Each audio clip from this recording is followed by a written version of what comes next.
Hi there folks, it's another week and it's time for another episode of Outlander. I've not long finished watching it and writing it up. We are now well and truly into the back half of the final season of Outlander, so without much further ado, let's recap what happened in episode 6. Episode 806, Blessed Are the Merciful, starts out with Captain Cunningham having shat the bed, literally. And Claire's being her usual great bedside man herself and breaks the news gently that he's probably a paraplegic now. And outside, Fat Bastard and Twin tell Jaime how they murdered the hell out of the bad guys, so those troops aren't going to come bothering now. And Tubby McGee tells Jaime that he owes him, and Jamie's like, I'll pay you back eventually. You have my word.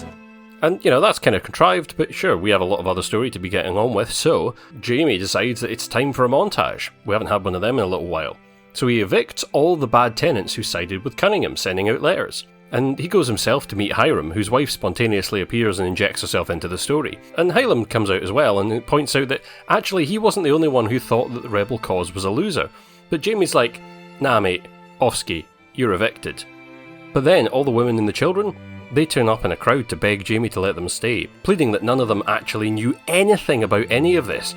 And Jim's like, well, that's a shame, but sorry, but your men decided to get me dead, so begone thoughts. Then later he's looking out at his fam, doing a bit of beekeeping, and he's like, actually, fine. So he calls up a meeting in the Kirk and tells them, okay, you can stay, but now the wives are the tenants, and the men aren't allowed guns. And also, Hiram, your shop now belongs to the twins and their dimwit wife, so hard cheese about that.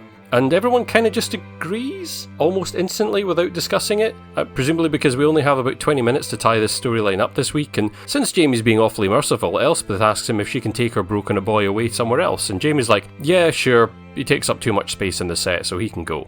Job's a good one. Meanwhile, Rachel and Ian have made it to New York Mohawk territory, and they're having some chats about how, this is Ian's ex and Rachel's surprisingly chill about it all. But she's also clearly steeling herself for, what if the ex-wife and kid are dead? Although, seeing as the kid was in the opening titles, that's not entirely likely. And they bump into this guy who, I don't actually remember this guy, but yeah, he might have been in the show before.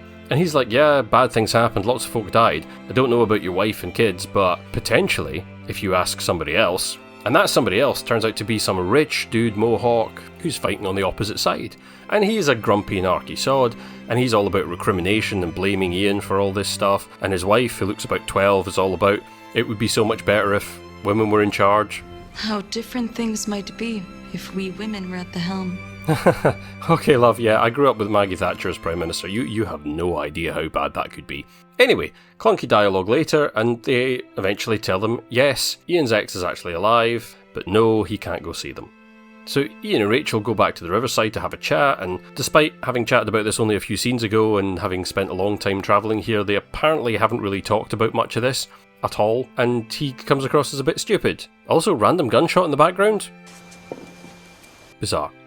Anyway, the motto of this episode is girls are getting it done, so Rachel goes back and asks nicely and gets it done, so they agree that, actually, they can see her. And in comes Wallambly. Wiyonhawe. Wiyambawi? Wayonhaways. Wiyambawi. Wiyonhawe. Awimbawi. Wayonhawe.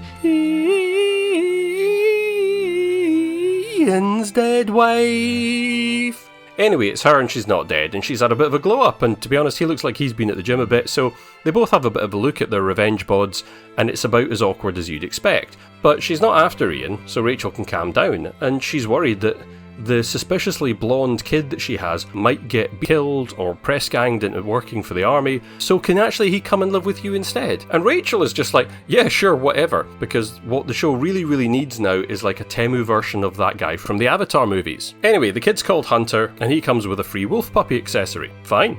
Job's a good one. Meanwhile, back in Savannah, they're continuing the season's Lord of the Rings theme by having Roger dressed up like a hobbit. And he ends up telling Brianna all about the battle and remembering falling down when he got blown up and how actually it reminds him of when he was a kid, and that was what that flashback was. And his dad magically appeared to catch him. So maybe him going back in time and saving his dad last season was so that his dad could turn up and catch him falling the night that his mum died. Whatever. Didn't make a lot of sense. But anyway, it's made him decide that actually free will doesn't exist and he wants to be ordained to do God's work, since clearly that is why he is on Earth. And since nothing is sexier than the church, the pair of them decide to go at it for a surprisingly long time in this already overstuffed episode. And then they go back to Fungus and Parsley's, and they meet up with Baby Cabbage, who's playing with a frog, and they get a letter telling them that, oh, Captain Buddy is actually going to give him the guns after all, so, hey, job's a good one. And finally, we return to the story of Bill and Ben, and it turns out that when Ben got taken prisoner, he ended up reading a copy of Common Sense by Thomas Paine in his jail cell, and he thought, oh. Are we the baddies? So anyway, he pretended he was dead instead of bringing shame upon the family by being a turncoat, and it turns out, not only did Pigsty know about this, she actively encouraged him to do it, which is a bit surprising. And because this week is kind of told like an episode done in shorthand, they immediately jump to the realisation that Ben knows that Bill has shagged his wife, and they have a bit of a crap schoolboy fight. So understandably, Billy's bounced off to the brig, and while he's there, Denzel turns up to tell him that he's going to give him a colonic, which luckily the guard thinks is nasty, so he heads off. And so then Denz tells Bill that his cunning plan is actually to say that he has smallpox, and then they'll pretend that he's dead the next day so he can escape, which, okay, whatever. I mean, pretending to be dead seems to be a family tradition now. End of episode. So what did I think? Well, I actually thought this episode was kind of a game of two halves, in that the first half of this episode I was really invested and really quite enjoying it, and I genuinely felt like the show was going down an interesting track, opening up good ideas, consistent themes, and I'm not going to lie, when I saw this in the credit sequence, I thought we were actually going to get Tobias Menzies popping up on screen. Clearly not. I mean, I have heard elsewhere that apparently they couldn't actually physically get him because he's busy shooting something elsewhere at the time they were making this. But yeah, we'll see what happens. I'm really hoping that he will turn up towards the end of the season, maybe in the finale or something. But I'll take a few dull Frank lines here and there. It's fine. Also, into the actual good stuff. First up, themes. Now, I've said a lot of times that good TV, good writing, is generally written thematically, especially on an episodic TV show. So what they do is they have a theme and they run with it, usually across the A and the B plot in different ways to contrast. And similarly, the themes this week seem to be speak to your wife and women know best. Now, it might sound like I'm being flippant. I think that genuinely is it, and I'll touch on the specifics later, but in general, I will say this was an interestingly consistent theme throughout the episode. So, you had Jaime's deliberations about what to do about the turncoat tenants and their families, and him talking to Claire about it, and literally them starting out with her giving the answer that he finally comes to at the end. You've also got Ian and Rachel, where apparently they've not really spoken about this enough, but ultimately she's kind of got the right of things in this complicated situation with the ex-wife and the baby mama, and she's being the driving force for this to happen, and she's the one who ties it up at the end. It wasn't quite so much in Roger and Bree's story this week, but that was kind of short. But they did an interesting thing in the Ben and William story, because not only knowing that Pigsty knew about this, but actively encouraged him, and knowing everything that she's done since, gives a nice, interesting reversal of that concept thematically. And I can't fault the acting this week, and anybody who remembers a few seasons ago when they were really were doing a lot of stuff about the Mohawks and the other Native American tribes, I said that honestly, I would far rather watch a Viking-style spin-off show about the Mohawks than a Lord John spin-off, or indeed what we ended up with Blood of My Blood. So it was really nice to see some of that. I will always enjoy that. Partly because it's just really interesting socially cultural mores and stuff. Like the scenes here, it's interesting because the way they conduct themselves and the way they talk is very different to the way the white people talk in this story. And it's all to do with how they conduct things in their culture. And I think it's really interesting, even if I don't entirely understand where they're always coming from and stuff. It's a bit like watching something like Shogun. And if you didn't watch Shogun, you should watch Shogun. It's on Disney. It's really good. I also quite like that we got a resolution to that Roger plot, which explains why it exists, and also explains that weird, awful falling shot last week. And, it did lead to an overlong and unnecessary sex scene, but maybe they're just trying to squeeze in one for the fandom and make sure that every single ship gets a bit of a bonking scene. Or maybe the actors will get hazard pay, or maybe the intimacy coordinator really needed the work. Who knows? Also, more intrigue in the Pigsty story. I mean, I'm sure we'll get that coming out maybe next week, maybe the week after. Hopefully William hasn't got her up the duff, unless that's part of his plot. Or maybe he's going to turn turncoat as well and elope with her, with baby Trev and bun in the oven, probably to stay on Fraser's Ridge for the finale. That's what's going to happen, isn't it? Oh dear. All of which leads me to the other side of the coin, the problems this week. Now, first off, as I said earlier, this does feel like a story kind of told in shorthand. I mean, the conversations felt very rushed. quite unnatural at times in the way they fitted together. There was clunky lines. I mean, this was an absolute doozy. If you're wondering, Lord, who to send for Roger's sake, send me. Although I will say, in the episode's defence, I laughed out loud twice. There were two genuinely great lines in this. This gag. He was a writer. Was dismissed and started thinking about politics. As one does when unemployed, I suppose. And this one. Henry Christian! Papa says there's only room for one frog in the house. Both of those which just made me laugh my ass off. But then there were terrible moments, like this bit where Bill and Ben had this weird shortcut to cuckoldry where Will inexplicably says, "Your beautiful wife," and Ben's like, "Why do you care so much?" Thinking about that makes no sense, because as far as Ben knows, Pigsty's playing her part, pretending that she's heartbroken that he's dead. So he would understand that his cousin, who is a nice guy, would be kind of cross for him putting her through this, because he doesn't know that Amaranthia actually knows about all this. So it seems weird that Ben's just like, "Oh, why would you care? Why do you care? What business is it?" Unless he's just a really callous person, which goes against what we know about him.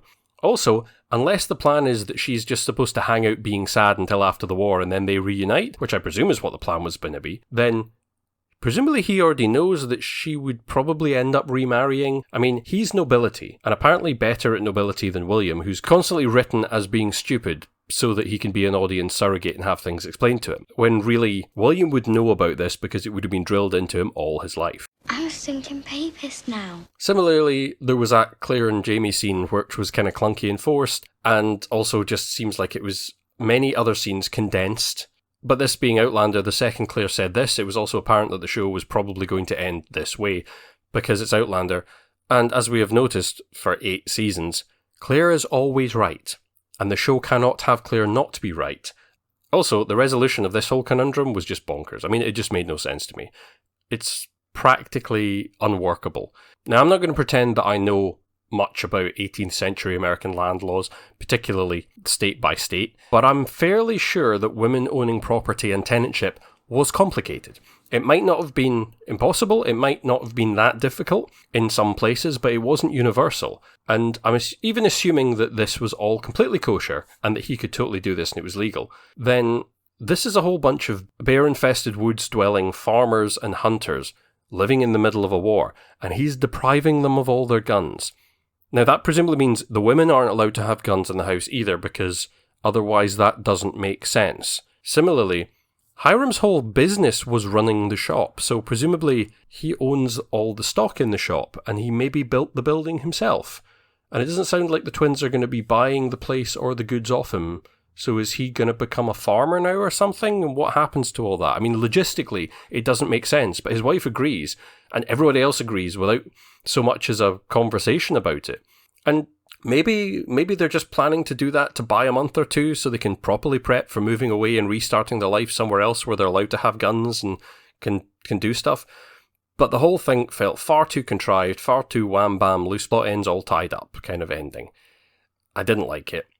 Also, as I said in the recap, this episode has this really heavy theme of, if only women were in charge, look how good things would be. Now, okay, bless. I know that Outlander is a show written by women and based on a series of books written by women and aimed predominantly at a female audience. Now, I am not that audience, so I can only give my opinions on it as I see them, but sometimes it just gets a bit silly. And I know sexism and glass ceilings are totally a thing, and I'm not pretending that they aren't, but I can speak as somebody who grew up in a country with a female leader. I remember Margaret Thatcher and the years under her, and I think this lady put it best. I'd put a stake through her heart and garlic round her neck to make sure she never come back. I'm also somebody who lives in Scotland, where we had a female First Minister who was really good at it, and also as part of the United Kingdom, which during my lifetime has had 3 absolutely awful female leaders. And I can honestly say that the mentality that if you just put women in charge everything would be fine is really, really stupid. It's reductive and daft and nonsense.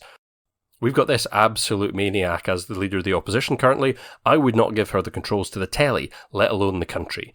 And you only have to look at some of the other countries in Europe and the wider world. There are plenty of awful, sometimes jingoistic, sometimes literally fascistic warmongering people who are female, who are in charge of countries. Now again, I don't have a problem with the character having that feel. And, it makes sense that the kind of 12-year-old looking mohawk rich lassie might have that idea.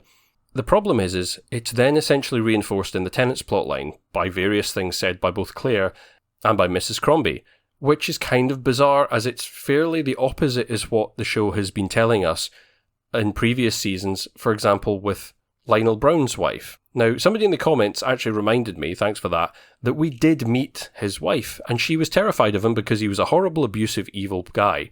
So it's not like wives can just do that, because if their husbands are awful, horrible, abusive people, they live in constant fear of their lives. So the assumption now is actually all the people that are staying on the ridge are all the nice guys, and these nice guys just happen to be on the wrong side. Are we really doing that? Which sort of goes against the idea of them being bad in the first place, so why were they on the wrong side anyway? And if them being on the wrong side is not a bad thing, again, like I said last time, this is a bit of a civil war. It's not the civil war, it is a bit of a civil war because you have neighbours against neighbours with opposite points of view fighting for different sides. But the show treats this so simplistically and in such a shallow and facile way, it kind of comes across as insulting. Yeah. So where does that leave us? Well, it leaves us with 4 episodes left in the final season. And in some ways, I can see that it's rounding up plot lines left and right, which is probably a good idea at this point.